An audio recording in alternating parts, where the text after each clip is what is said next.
বহুদিন পর আজ সকাল দেখলাম। বহুদিন সকাল দেখি না, কারণ রাতে দেরি করে ঘুমাই। তবে পাশে ঘুমানো ব্যক্তিকেও যা বলেনি, আজ সেই কথাগুলোই বলবো সকাল তোমায়। সবাই ভাবে আমার অপ্রাপ্তি বুঝি শুধু একটা মানুষকে ঘিরে, কিন্তু না,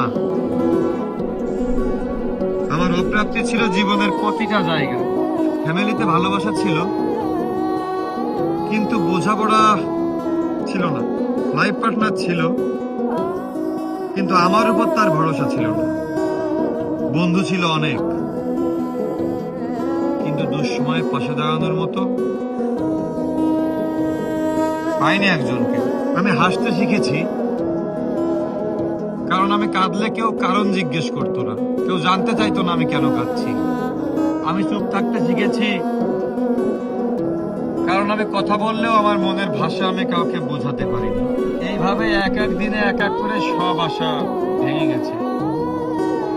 আর সবশেষে বুঝে নিলাম, আমার জীবনের সব থেকে বড় অপ্রাপ্তি হচ্ছে এমন কিছু মানুষকে নিয়ে বেঁচে থাকা, যাদের কাছ থেকে কোনো কিছু পাওয়া তো দূরের কথা, কিছু আশা করাও অপরাধ। আমি কেন আশা করব?